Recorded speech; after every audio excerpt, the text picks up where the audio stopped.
Unatazama ELCT Karagwe Diocese Channel. Usisahau kusubscribe, like, share na kucomment. Mfuatiliaji na mtazamaji wa channel yetu ya ELCT Karagwe Diocese, hali gani popote pale ulipo? Mimi ninakusalimu kwa jina la Bwana na Mwokozi wa maisha yetu, Yesu Kristo. Bwana asifiwe. Mimi ni Mera Bubira Kashekwa, afisa habari wa Diocese ya Karagwe ya Kanisa la Kiinjili la Kilutheri Tanzania, na hapa tupo maeneo ya Nyaishozi. Ni katika usharika mteule, lakini Mungu akipenda muda mfupi kuanzia sasa usharika huu utakuwa usharika kamili, kwa sababu ndio hasa sababu iliyotuleta katika mazingira haya. Tutakwenda kulishwa neno la Mungu na Baba Askofu wa Diocese ya Karagwe ya Kanisa la Kiinjili la Kilutheri Tanzania, Mchungaji Daktari Benson Kalikawe Bagonza. Hapa ni usharikani Nyaishozi, lakini katika jimbo la Ihembe ambalo linaongozwa na Mchungaji Elnathan Rubanga. Mtazamaji na mfuatiliaji, karibu uwe pamoja na sisi mwanzo hadi mwisho, lakini nikukumbushe kwamba tukio la namna hii linaendelea katika jimbo la Kituntu, usharika mteule wa Kinyinya ambao nao unakwenda kuwa usharika kamili, na huko amehudumu Baba Askofu Cyprian Hilinti kutoka katika Diocese ya Kati, hapo ni Singida. Karibu sana na nikutakia wakati mzuri wa kutazama mwanzo hadi mwisho. Tutaendelea, usipange kutoka. Bwana Yesu asifiwe. Wapendwa katika Bwana, karibuni nyote katika ibada hii ya siku ya Bwana ya 16 baada ya Utatu. Sasa katika ibada ya leo tutakuwa na uzinduzi wa usharika wetu wa Nyaishozi. Usharika unahitimu kutoka kuwa usharika mteule na kuwa usharika kamili. Bwana asifiwe.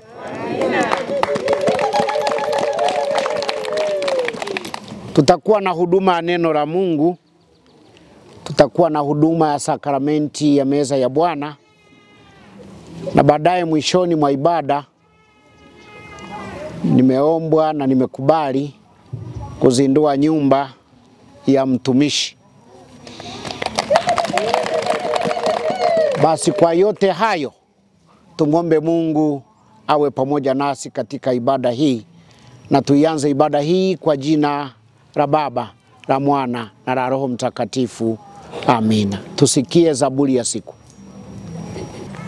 Zaburi ya 115 mstari wa kwanza mpaka mstari wa 11. Somo la Zaburi ya 115 mstari wa kwanza hadi wa 11 nitasoma kwa jina la Bwana. E Bwana, kutukuza usitutukuze sisi, bali ulitukuze jina lako, kwa ajili ya fadhili zako, kwa ajili ya uaminifu wako. Kwa nini mataifa kusema, yuko wapi Mungu wao?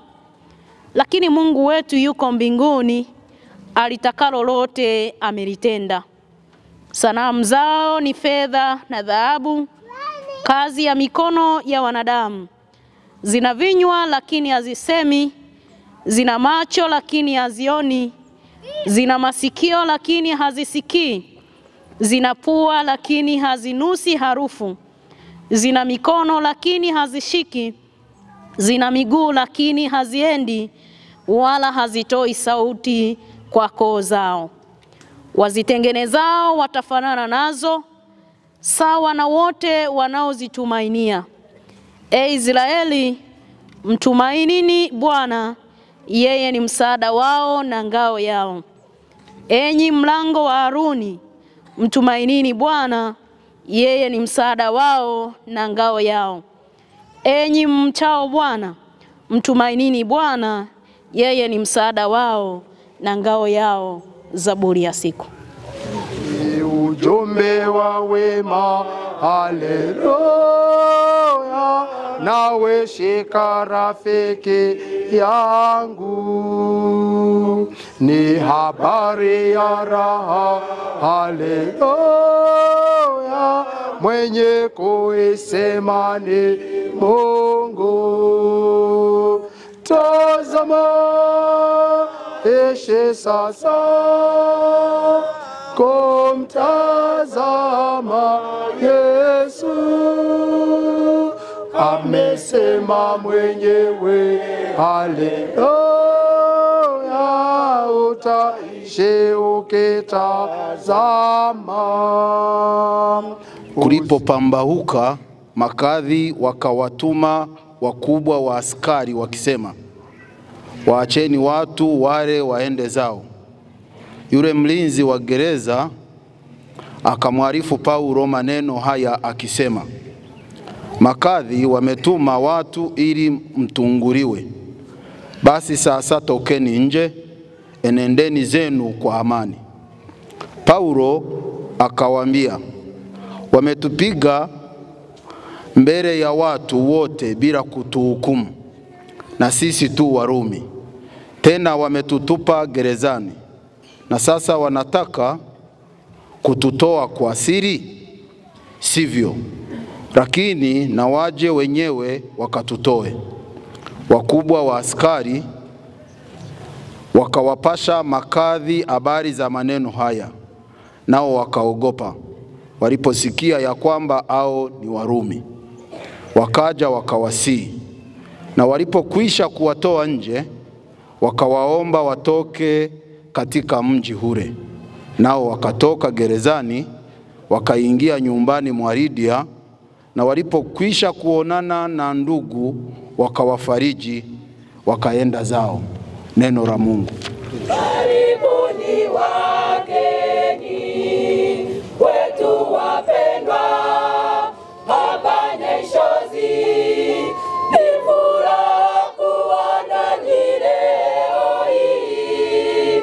Karibuni tumwabudu Mungu wetu pamoja.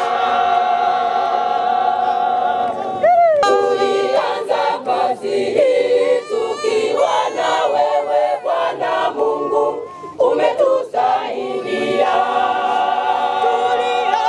Tulianza kazi hii tukiwa na wewe Bwana Mungu, umetusaidia.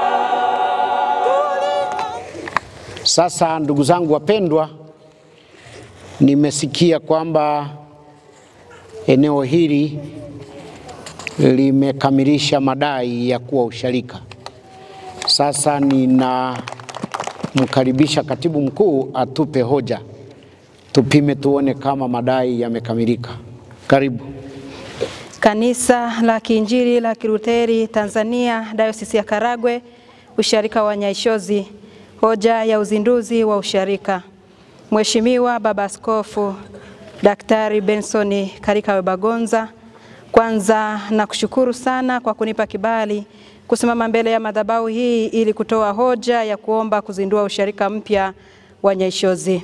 Mheshimiwa Baba Askofu Dr. Benson Karikawe Bagonza, mwenyekiti wa halmashauri kuu ya Dayosisi ya Karagwe, mojawapo ya kazi za idara ya misioni na uinjilisti ni kuhakikisha kazi ya kuhubiri Injili katika sharika inaendelea kuwa ya mafanikio.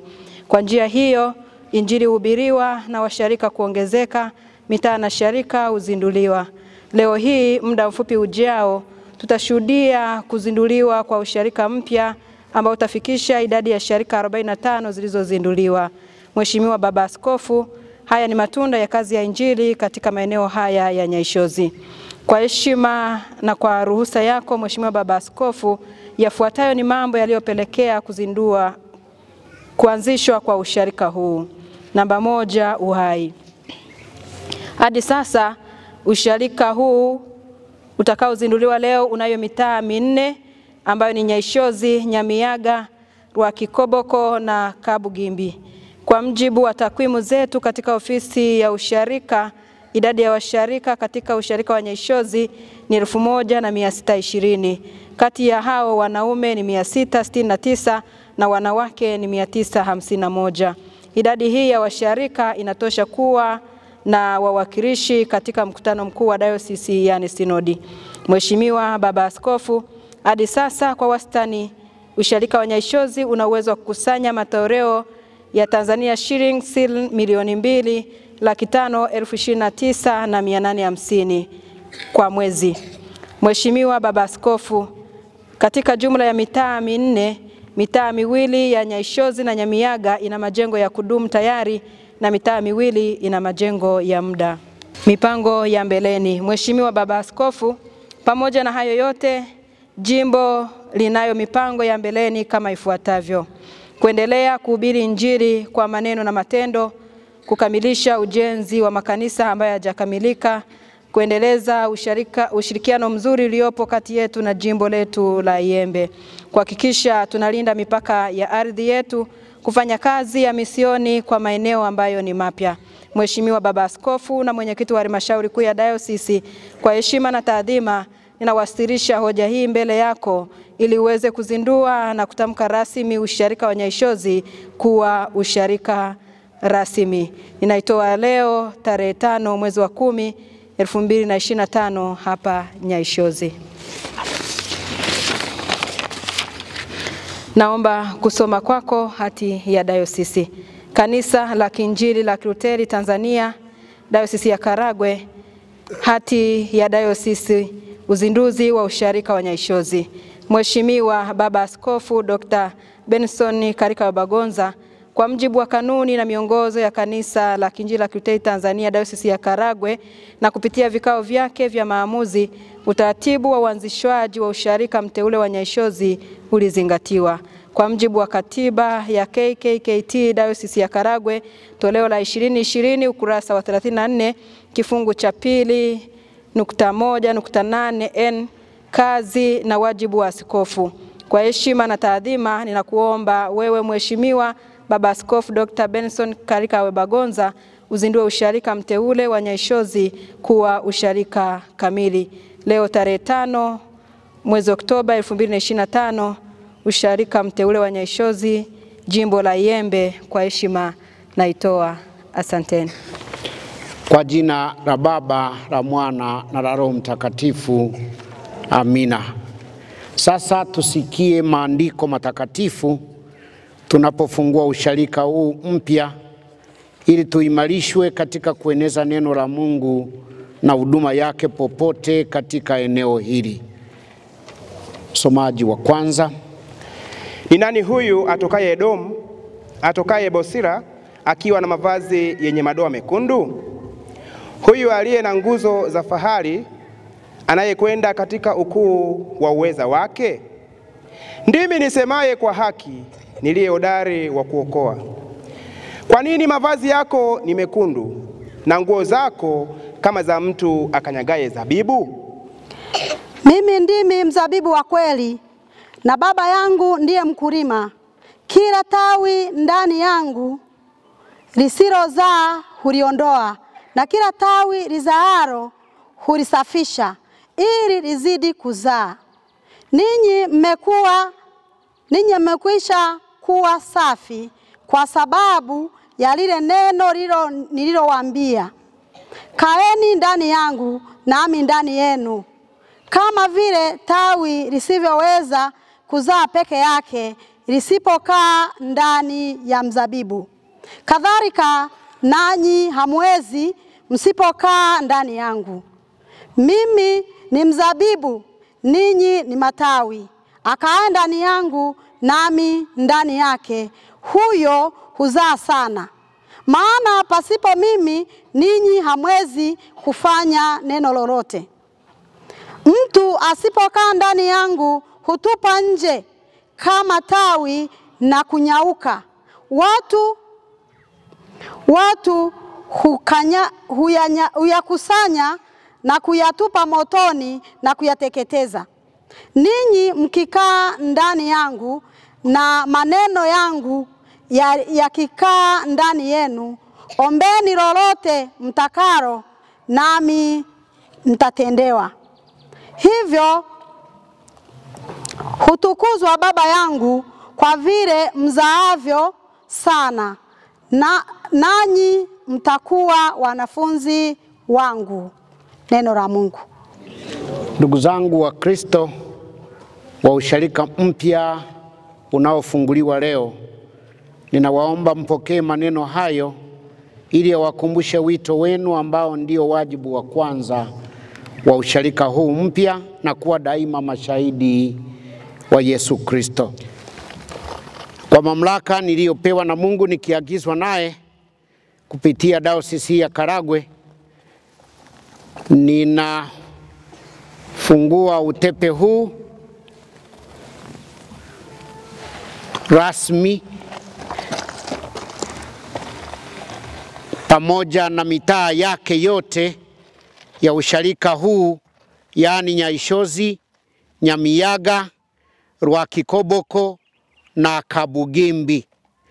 Eneo hili tangu sasa ni usharika kamili wa kiutawala unaojitegemea. Bwana Yesu asifiwe.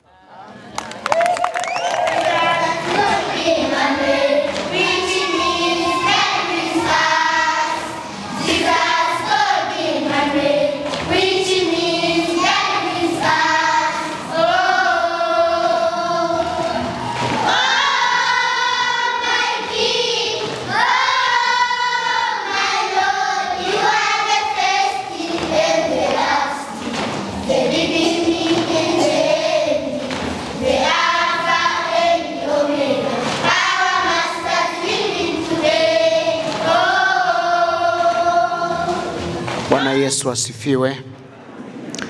Tuombe. Mwenyezi Mungu Baba uliye mwema kwetu, unayenia mambo mazuri kwa ajili yetu, umetuita hekaluni asubuhi hii upate kuongea pamoja nasi. Tunakusihi utubariki kwa neno lako, ututie nguvu, utuondolee kukata tamaa, ili kwa njia ya neno lako tupate mwongozo unaofaa kwa maisha yetu ya ufuasi. Utusikie sasa tunapotafakari neno lako, na kwa njia ya Roho wako Mtakatifu uyageuze maneno yako kuwa matendo, kwa Yesu Kristo Bwana wetu. Amina. Neno la Mungu litakalo tuongoza kutafakari matendo yote haya yaliyofanyika leo, tendo la kihistoria la kuzindua usharika wetu wa Ihembe wa Nyaishozi katika jimbo la Ihembe, tunalipata kutoka waraka wa Mtume Paulo kwa Warumi sura ya 1 mstari wa 14 mpaka 17. Paulo anawaandikia Warumi sura ya 1 mstari wa 14 mpaka 17. Ninasoma kwa msaada wa Bwana. Na wiwa na Wayunani na wasio Wayunani, na wiwa na wenye hekima na wasio na hekima. Kwa hiyo kwa upande wangu mimi ni tayari kuihubiri Injili hata kwenu ninyi mnaokaa Rumi. Kwa maana sionei haya Injili, kwa sababu ni uweza wa Mungu uletao wokovu kwa kila aminie, kwa Myahudi kwanza na kwa Myunani pia. Kwa maana haki ya Mungu inadhihirishwa ndani yake toka imani hata imani, kama ilivyoandikwa, mwenye haki ataishi kwa imani. Neno la Mungu. Tuketi.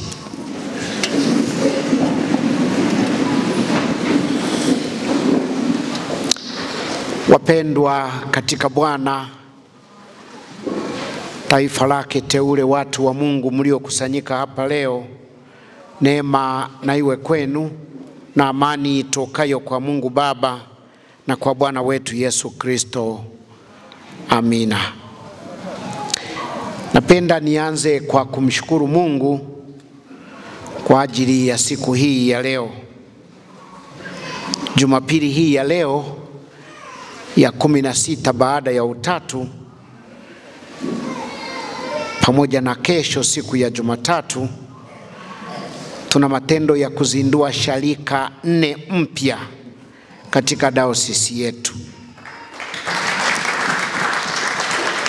Usharika wa Nyaishozi, usharika wa Kinyinya, usharika wa Chanika na usharika wa Kibwera. Bwana wa mavuno, tunamuomba atume watendakazi shambani, kwa maana mavuno ni mengi sana sasa. Bwana asifiwe. Vimetokea vikwazo vingi kuzuia uzinduzi huu usiweze kufanyika, lakini hatimaye Mungu ameshinda. Tangu tarehe 1 mwezi huu nilitakiwa kuwa likizo nje ya nchi. Kibali changu kikacheleweshwa mpaka sasa nipo hapa.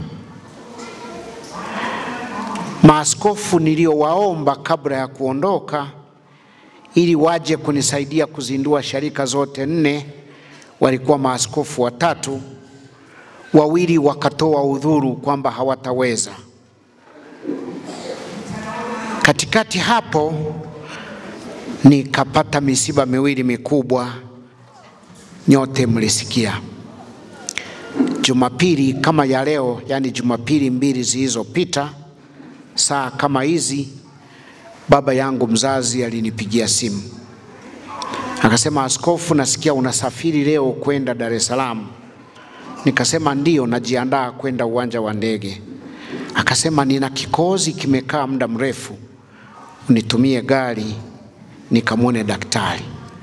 Nikatuma gari likamchukua kwenda hospitali siku ya Jumapili. Na jioni majira ya saa 9 daktari aliniita nikiwa Mwanza, akanijulisha, baba wamempokea, wamecheki, wamemwanzisha sindano ili kukausha maji yaliyoonekana kidogo kwenye mapafu yake. Nikaondoka nikaenda Dar es Salaam. Akarara hospitali siku hiyo Jumatatu, akaomba kutoka, wakamzuia akae kwa siku 1 zaidi. Siku ya pili yake, siku ya Jumanne jioni, akaitwa mbinguni, mimi nikiwa safarini. Tulimlaza siku ya Jumamosi, na siku ya Jumapili saa kama hizi, siku ya Jumapili iliyopita, tukiwa katika chumba cha kujiandaa kuanza ibada na mheshimiwa dini na wachungaji wengine, tulipokea taarifa kwamba dada yangu ninayemfuata Dora ameitwa mbinguni. Kwa hiyo kutoka Jumapili kwenda Jumapili nyingine, dada akaitwa mbinguni. Tulimlaza siku ya Jumanne.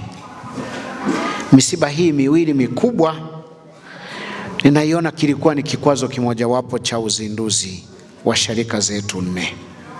Lakini Bwana ameshinda, tumezindua. Askofu pekee aliyepatikana kuja kunisaidia kazi hii, jana akaharibikiwa na gari akiwa njiani kuja maeneo ya Nyakanazi.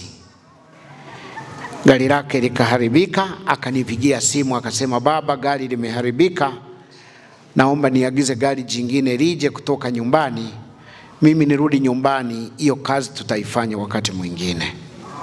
Jana nikakataa, nikatuma dereva jioni saa 11, akamfuata kutoka Nyakanazi, wamefika saa 3 usiku, na leo hii ananisaidia kazi ya kuzindua usharika wa Kinyinya kule katika jimbo la Kitundu. Bwana ameshinda, askofu amefika, na kazi ya kuzindua inaendelea.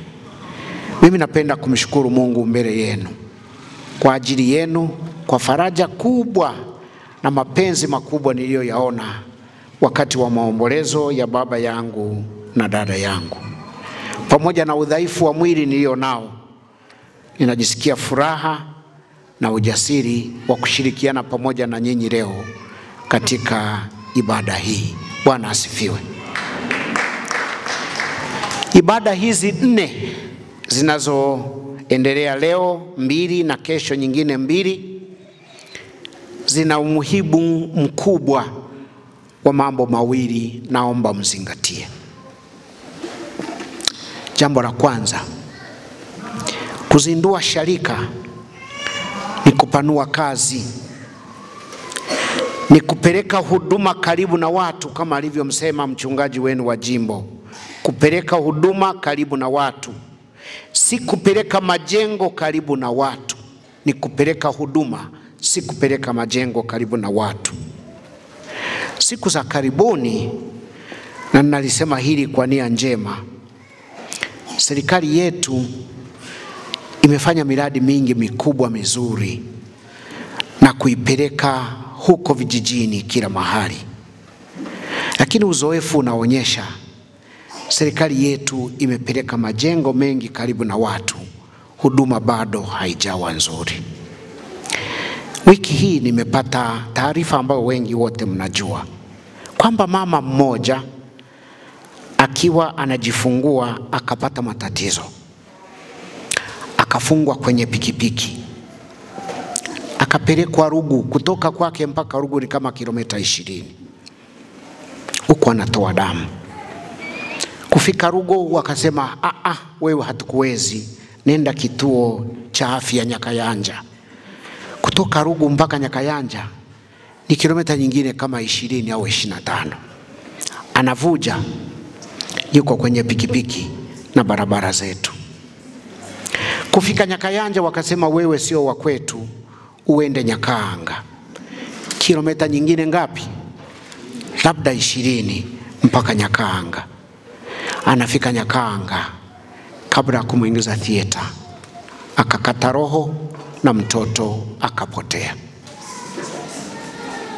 Majengo yako Rugu, majengo yako Nyakayanja, majengo yako Nyakahanga, lakini huduma bado ina maswali mengi. Nalisema hili kwa nia njema. Tunahitaji kupeleka huduma kuliko kupeleka nini? Majengo. Hata kanisa hili tulilolijenga tumelileta karibu na watu wa Nyaishozi, lakini tunaweza kushangaa, mchungaji yuko hapa, mwinjilisti yuko hapa, wahudumu wako hapa, lakini bado watu hawapati huduma inayotakiwa. Majengo yapo, lakini huduma haifanyi nini? Haipo. Tumuombe Mungu ainue wito wa kweli kwa wahudumu wetu, waweze kuwahudumia watu wa Mungu. Umuhimu wa ibada hii ya leo, mwezi huu wa Oktoba, wote kama mnavyojua, ni mwezi wa uchaguzi mkuu katika taifa letu. Napenda tuzitumie ibada hizi 4 za uzinduzi kuliombea taifa letu liweze kuenzi haki na amani, ili tuweze kupata viongozi, tusipate watawala. Tupate viongozi walio tayari kutuongoza kwa mfano, walio tayari kututetea tunapopata shida, walio tayari kukaa pamoja nasi na kuwa wenzetu. Tumuombe Mungu ili akilete amani. Tumuombe Mungu atuepushe na amani inayoletwa na bunduki. Tumuombe Mungu atuepushe na amani inayoletwa na virungu wala mabomu, bali haki ilete amani na watu wote waishi kwa furaha katika taifa letu pendwa ambalo Mungu ametuweka. Tuombee hekima kuliko kiburi cha madaraka, ambacho kiburi cha madaraka kinaleta uharibifu, akilete ustawi wa watu wake. Sasa katika somo ambalo nimelisoma kwenu, Mtume Paulo katika kiini cha somo hili anasema maneno haya. Anasema, kwa maana sionei haya Injili, kwa sababu ni uweza wa Mungu uletao wokovu kwa kila aaminie, kwa Myahudi kwanza na kwa Myunani pia. Mtume Paulo anasema maneno haya akiwa na maana gani? Ukitaka kumwelewa Mtume Paulo katika maneno haya kwa Warumi, inabidi uyaelewe mazingira yake ya wakati huo, wakati anasema maneno haya. Hebu tuyaangalie mazingira yake. Nchi nchi ya Israeli alimokuwa anayasemea maneno haya ilikuwa chini ya ukoloni wa Warumi. Nchi iko chini ya nini? Ya ukoloni wa Warumi. Pili, huyu Paulo anayesema maneno haya ni Myahudi au Mwisraeli aliyeongoka na kuiacha dini yake ili yawe Mkristo. Ingekuwa siku hizi tumesema Paulo ameunga mkono juhudi, ameacha Uyahudi akawa nini? Mkristo, akaunga mkono juhudi za Bwana wetu Yesu Kristo. Sasa ndiye anayeandika maneno haya. Kwa kitendo hicho tunapata jambo la tatu. Wayahudi wakamchukia kwa kuwasaliti. Hata wewe Mruteli leo ukihama Uruteli ukaenda sehemu nyingine, unafikiri tunakupenda sawa sawa? Tunakuona umefanya nini? Umetusaliti. Sasa hata Wayahudi wakamchukia kwamba amewasaliti, amekwenda katika dini mpya ya Kikristo. Na Wakristo nao wanamshtukia. Amejiunga nao lakini hawafanyi nini? Wanamshtukia kwa kuwa aliwatesa sana kabla ya kuokoka na kuunga mkono juhudi za Bwana Yesu. Yaani wewe ulikuwa unatuua, unatupiga, unatufunga. Sasa leo umejiunga na sisi. Unafikiri tutakuamini sawa sawa? Hatukuamini sawa sawa. Warumi ndio wakoloni. Hawamwamini Paulo, wanaona ni mchochezi huyu. Anavuruga amani kwa kutaka watu wawe huru na kukataa ukandamizaji. Hii niwaambie, hakuna mtawala anayetaka watu wawe na uhuru uliopitiliza. Hayupo. Hata angekuwa askofu akawa ndiye rais. Yani mtawala bagamba ngutaro hopo kama butajiraki buteita. Sasa hata Warumi wanamshangaa huyu Paulo anayehubiri watu wawe huru, anayetaka watu watendewe haki. Watawala wanamshtukia Paulo. Kwa hiyo mtume Paulo anakataliwa na kila mtu. Akakamatwa mara nyingi, akafungwa mara nyingi, akatengwa mara nyingi, akaungwa mkono na kundi dogo la Wakristo, tena ambao walikuwa wanaishi mafichoni, waoga, hawana umoja, wamegawanyika, ndio wanaomuunga mkono Paulo. Yani mtu akisema nimewaona wale jamaa wakati ule, niwaambie, tukisoma katika historia ya Ukristo, akitokea mtu akasema jamani mna habari, wale jamaa wa njia wale wanaomfuata yule mchochezi, tumewaona wanakusanyika mahali pale. Hata askari wanaolinda benki wanaacha lindo kwenda kuwakamata hao. Huyu ndiye mtume Paulo. Ni katika mazingira hayo, ndugu zangu wapendwa, Paulo anawaandikia Warumi waraka huu. Yani anawaandikia wakoloni wake kwa yeye Paulo haionei haya injili inayosababisha yeye ateseke, akamatwe, afungwe. Haionei haya hiyo injili. Kwa nini? Anasema injili ni uwezo wa Mungu unaoleta nini? Wokovu kwa watu wote. Sijui mpaka hapo mmeelewa? Yani wewe unashtakiwa kwa kosa fulani. Unashtakiwa, unapelekwa mahakamani. Tena tunaye hakimu hapa. Yani hakimu sasa anakusomea mashtaka, halafu unamwambia kwamba makosa hayo umefanya nini? Umeyakubali. Hata kukana ufanye nini? Ukani. Kwamba hilo kosa unalikubali na uone aibu juu ya kosa hilo na uko tayari kwa lolote. Mara nyingi mahakimu wetu wanashauri mtu wa namna hiyo akapimwe akili. Yani ukisomewa kosa ukakubali, hakimu anasema naahirisha kesi kipindi kijacho, kwanza mpeleke huyu afanye nini? Apimwe nini? Akili. Sasa mtume Paulo na yeye aliposomewa hayo mashtaka akasema, kwa maana hii mimi sionei haya Injili, niko tayari kwa lolote mnalofanya nini, mnalotaka.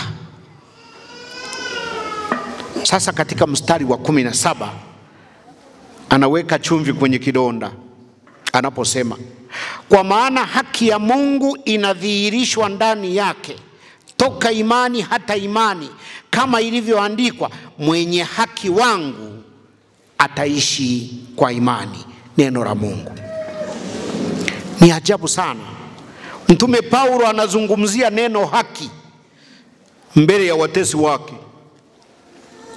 Katika dunia inayosisitiza kuheshimu mamlaka na kutii watawala, unaanzia wapi kutamka neno haki mbele ya watawala? Akili zako zinakutosha? Ndio maana Mtume Paulo anahitaji akapimwe akili. Unazungumza haki mbele ya mtawala badala ya utii.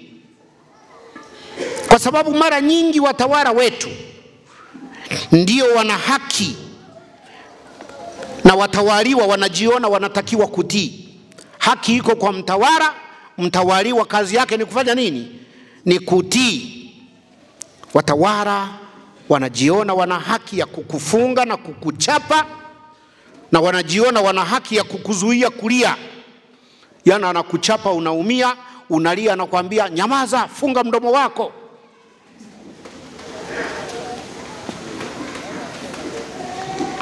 Haki anakuchapa, alafu wewe ukilia bado anajiona ana haki ya kufanya nini? Ya kukuambia ufunge mdomo wako. Sasa katika somo hili Paulo anakataa kunyamaza. Paulo anakataa kunyamaza. Anapaza sauti yake mpaka anawaambia Warumi, anasema, nawiwa na Wayunani na wasio Wayunani, nawiwa na wenye hekima na wasio na hekima. Kwa hiyo kwa upande wangu mimi Paulo niko tayari kuhubiri Injili hata kwenu ninyi mlioko Rumi. Mstari wa 15. Ndugu zangu wapendwa, Paulo apendi kukombolewa peke yake. Anataka hata watesi wake wakombolewe na Injili. Hili ni muhimu sana mlizingatie. Yaani unateswa alafu unawatakia mema wanaokutesa.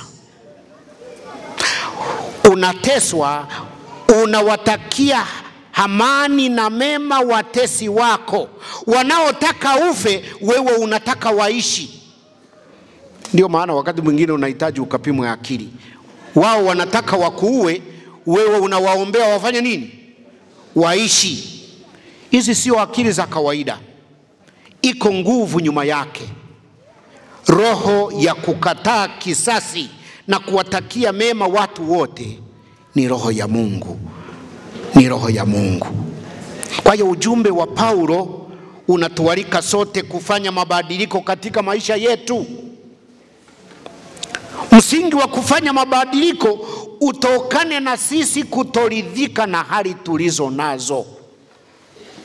Hali tulizo nazo ambazo hazimpendezi Mungu tuziasi.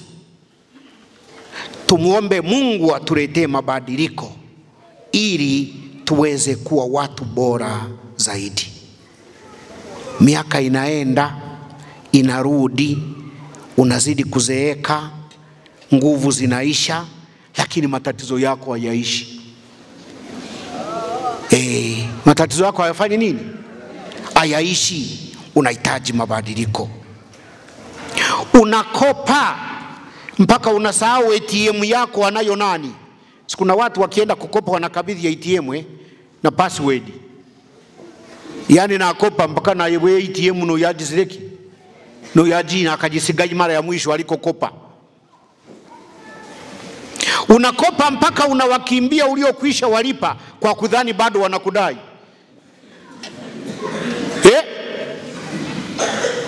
Yaani mtu alikukopa umeshamlipa lakini umesahau kwamba umefanya nini? Ukimuona mbio na kuatii shaka. Unahitaji mabadiliko. Kila biashara umejaribu lakini zinakufa wakati za wengine zinastawi. Ukitoka hapo unaamua kwenda ukanyaga mafuta na kushika chumvi, kuweka chini ya kitanda, unafikiri mafuta yale yatabadilisha biashara zako. Unahitaji mabadiliko. Wanaokutumia katika mambo fulani hawakusaidii, lakini unaishia kuwaraumu wengine wasiohusika na shida zako. Umejaa lawama kila mahali. Umekosana na kila mtu na hakuna anayeingia kwako. Yaani nyumbani kwako pamekuwa kama kituo cha polisi. Kila mtu anaogopa kufanya nini? Kuingia. Unahitaji mabadiliko, kwa sababu kuna siku utapata shida, utapiga kelele, hawataamini kama una shida. Utakufa peke yako. Kila mahali unakoenda kudai haki, hakuna anayekusaidia, labda hao anakujua. Na hii pia siku hizi inanikera. Yaani mtu ana shida anakuja kukuuliza, anasema askofu, kwenye ofisi fulani kuna mtu unamjua. Ofisi ipo ni kwa ajili ya watu wote. Lakini inabidi ajiulize kama ana mtu anayefanya nini. Yaani ina maana kama hakuna anayekujua, hata ukienda hakuna nini? Hakuna huduma. Hiyo ni sawa au sio sawa?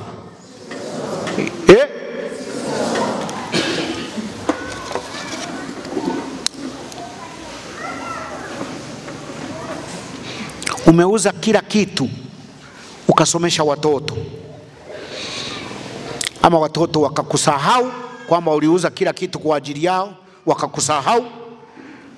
Hao wamerudi nyumbani kwako na kugeuka tena kuwa mzigo. Wakati vyote ulishauza kwa ajili yao, sasa wamerudi wanakuangalia nani? Halafu wanakuona unachelewa kufa.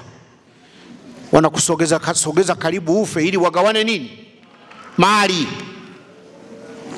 Umekata tamaa, unaona kanisa halikusaidii, marafiki hawakusaidii, serikali haikusaidii, uliowasaidia hawakusaidii, umejikinai. Je, katika hali hiyo unaweza kusema uionei haya injili kama Mtume Paulo? Mtume Paulo anaongea na kanisa, anaongea na wewe leo asubuhi. Kwa kweli anaongea na watu wa imani kuliko anavyoongea na jamii kubwa. Injili siku hizi anayoizungumzia Mtume Paulo kwamba aionei injili, siku hizi imewekwa kando. Tumebaki kufurahishana, tumebaki kutiana moyo katika uovu wetu. Wanaojaribu kuhoji wanatengwa na kushughulikiwa na kanisa, tena kabla hata wajashughulikiwa na jamii. Makuhani ndio sisi, natuona tumekaa huku mbele, tuko bize kuwabariki wafalme, na wafalme wako bize kutulinda sisi makuhani. Wokovu sasa unauzwa kwa sadaka kubwa kubwa, na maskini wanaamini wameachwa na Mungu. Siku moja nikapanda ndege naelekea Kilimanjaro, nikakaa kwenye kiti ambacho kilikuwa kina mtu mwingine. Ndege ilipoondoka tu ikakaa vizuri angani, akatoka mtu nyuma, akaona kuna kiti kimekaa jirani yangu, akaja akakaa, akajitambulisha. Akasema, nimekuona umekaa peke yako askofu, mimi nakufahamu.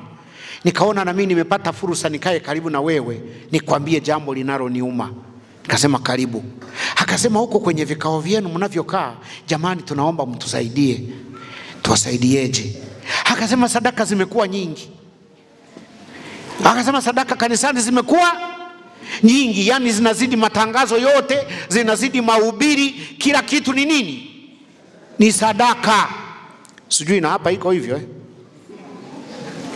Mnaogopa kusema ili majali wasiwachukie? Na hapa iko hivyo? Mnasemea chini. Akasema, sadaka jamani. Akasema, mimi sina tatizo ya kutoa sadaka kwa sababu Mungu amenibariki. Lakini nawaangalia hawa walioko chini, wataogopa kuja kanisani kwa sababu ya nini? Ya sadaka. Mwende mliangalie baba askofu. Nikasema sawa, nimekusikia. Wokovu sasa unauzwa kwa sadaka kubwa kubwa, na maskini wamefikishwa mahali wanaamini Mungu amefanya nini? Amewaacha. Mungu amekuwa wa wale waliofanikiwa. Neno haki na uhuru ndani ya kanisa na ndani ya jamii vimefanywa kuwa jinai, wakati Kristo maana yake ni uhuru. Kristo maana yake ni haki, na ndivyo aliyosema Mtume Paulo katika somo la leo. Kanisa linaona aibu kumtetea Kristo mbele ya jamii na kujificha ndani ya mwavuli wa amani na utulivu. Kanisa hili linaona aibu kumtetea Kristo. Ndugu zangu wapendwa, napenda niwaambie, hata kama hamtapenda, hakuna injili bila uhuru. Hakuna injili bila uhuru, na hakuna uhuru bila haki. Ndio maana Mtume Paulo anatamka, anasema, sionei haya injili, maana ni uweza wa Mungu uletao nini? Wokovu, kwa Wayahudi kwanza na kwa Wayunani pia. Uzinduzi wa usharika huu wa Nyaishozi na jengo hili zuri la kanisa ambalo mmejenga, mmeweka tangazo lenye nguvu kuwa nyinyi watu wa Nyaishozi hamuionei haya injili. Bwana asifiwe. Kuanzia sasa kumtangaza Kristo kwa gharama zozote. Anayependa apende, anayechukia achukie, nyinyi mko tayari kumtangaza Kristo katika eneo hili. Lakini pamoja na tangazo hilo, napenda mjue mambo haya matatu, na ninamaliza. Haya mambo matatu myazingatie. Jambo la kwanza, watenda maovu wengi ni wale wanaoenda kanisani au waliolelewa ndani ya kanisa. Kweli au sio kweli? Yaani watenda maovu wengi ndio nyinyi mnaokuja kanisani. Wasiokuja hawana habari na mambo haya ninayoyazungumza. Kwa hiyo hapa si wahubiria ambao hawakuja, na wahubiria nyinyi mlio kuja. Watenda maovu wengi ni wale waenda kanisani, tena wasiokosa ndio watenda maovu namba moja.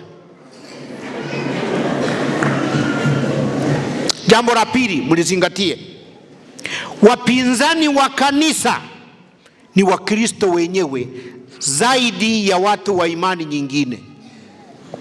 Wanaoipinga kazi ya Mungu sio Waislamu, sio wa mizimu na wapagani. Ni ninyi wenyewe mliowekewa chapa ya Kristo katika mapaji yenu ya uso na katika vifua vyenu. Kuna askofu mmoja ameniambia siku za karibuni, askofu mmoja akafikiri ananifurahisha, akaniambia, akasema, unajua baba askofu? Nikasema naam. Kuzungumzia mambo ya uchaguzi ni kufanya siasa ndani ya kanisa. Akasema aha. Na mimi nikamuuliza, na kupiga kura sio kufanya siasa ndani ya kanisa? Akasema kupiga kura ni sawa. Nikasema kama kuzungumzia uchaguzi ni siasa, hata kupiga kura ni nini? Ni siasa, tena nzuri sana. Kwa sababu inabidi uamue kwamba unamtaka Mashanda au ufanye nini? Umtake. Sasa kinachokufanya umtake Mashanda au umkatae ni nini? Ni siasa. Kwa hiyo kupiga kura ni siasa, na kuzungumzia uchaguzi ni nini? Ni siasa. Hilo jambo la pili mlizingatia, kwamba wapinzani wakubwa wa kazi ya kanisa ni Wakristo wenyewe. Na huyu aliyeniambia mimi, pamoja na kwamba ni askofu, ni mpinzani wa kazi ya nani? Tena aliyevaa kofia kama mimi hapa na majoo mazuri. Kwa kumwangalia unamwona ni askofu, lakini kumbe ni mpinzani wa nini? Wa kazi ya kanisa analoliongoza yeye na biarana akura. La tatu na la mwisho, Wakristo wengi mkiwamo ninyi wanaionea haya injili na kuiona haina nafasi katika mambo yao ya kawaida. Nyinyi hapa Kristo mnataka mzungumze mkija hapa kanisani. Mkisha toka hapo mkafika hapo barabarani, wasikuulize habari za Kristo. Ndivyo Wakristo wengi walivyo. Nitawapa mfano. Sisi Wakristo wa Lutheri, si mnajua tunazuia unywaji wa pombe. Wangapi hapa hamnywi pombe? Nyosha mikono. Hata wangapi mnakunywa? Wanaokunywa wanyoshe. Akugira ati nyeni nkakamata wakaranda rugo, imuche mkono.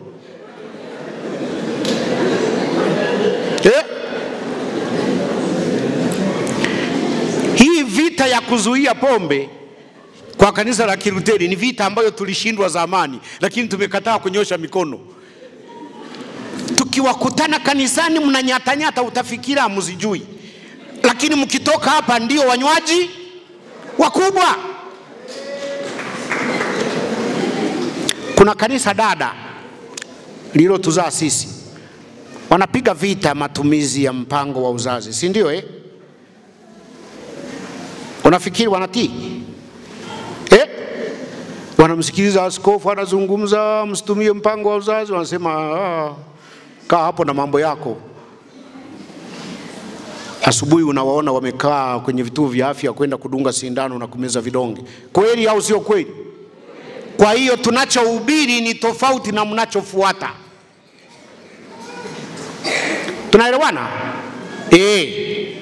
Kwa hiyo Wakristo wengi wanaionea haya Injili na kuiona haina nafasi katika maisha yao ya kawaida ya kila siku. Kwenye biashara hawaoni kama Kristo ana nafasi. Mimi ninapata shida. Napenda kupata shida na mambo madogo madogo. Ngoja niwaeleze, niwape ushuhuda. Nikija nikasimamisha gari pale Nyaishozi, nikateremka pale Gulioni kununua nyanya. Tena Mkristo Mlutheri akiniona ni mimi nimesimamisha gari, bei ya nyanya inapanda.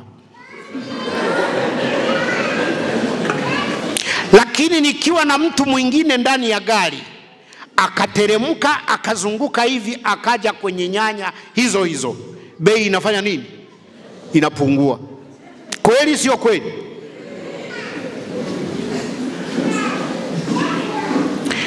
Usharika huu ukitaka kununua kiwanja, wanataka kujenga kitu fulani, wakaenda kwa jina la usharika, bei inafanya nini? Lakini wakichukua Mkristo mmoja akaenda akaongea na mwenye kiwanja, bei inafanya nini? Inashuka. Hapo kuna Ukristo. Alafu na huyu Mkristo mzee wa mtaa tuliyomtuma aende kununua kiwanja, akienda akamwambia milioni 7, akija kwenye baraza la wazee anasema ni milioni 10. Kweli sio kweli? Kwa hiyo Wakristo tunaionea haya Injili. Wakristo tunaionea haya Injili. Nilikwenda katika usharika mmoja, tumekwenda tulikwenda kuweka jiwe la msingi. Tukafika, wakasoma risala, baba askofu tunaomba utusaidie, tumepata kiwanja, eneo letu ndogo, tunataka kupanua.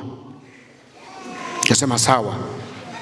Akaja mwinjilisti akasema kile kiwanja tunapakana nacho, mwenye nacho amesema milioni 12, tena hapo ametusaidia. Akasema aha. Alipotoka tu kwenye sakristia, mama wa mtaa akapenya, akaja akanipeleka pembeni, akasema anakudanganya, ni milioni 8. Mama wa mtaa. Sijakaa kidogo akaja mwenyekiti wa kamati ya ujenzi, akasema baba askofu, hiki kiwanja ni shilingi milioni 5, usisikilize maneno ya watu. Mwenyekiti wa ujenzi anasema chake, mama wa mtaa anasema chake, mwinjilisti anasema chake. Hawajaionea haya Injili yao.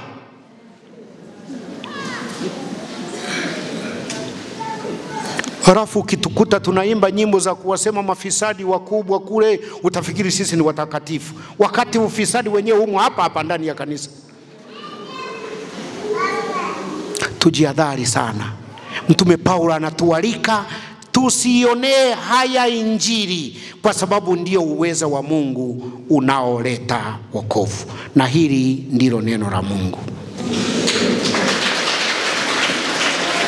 Mwokozi wetu Yesu Kristo anatuaga akisema, kama Baba alivyonituma mimi nami nawapeleka ninyi. Tulieni mioyoni mwenu sasa, mpokee baraka ya Mungu. Mungu Baba, Mwana na Roho Mtakatifu akubariki na kukulinda. Akuangazie nuru za uso wake na ukufadhili. Akuinulie uso wake na kukupa amani. Kwa jina la Baba na la Mwana na la Roho Mtakatifu. Amen. Unatazama ELCT Karagwe Diocese Channel. Usisahau kusubscribe, like, share na kucomment.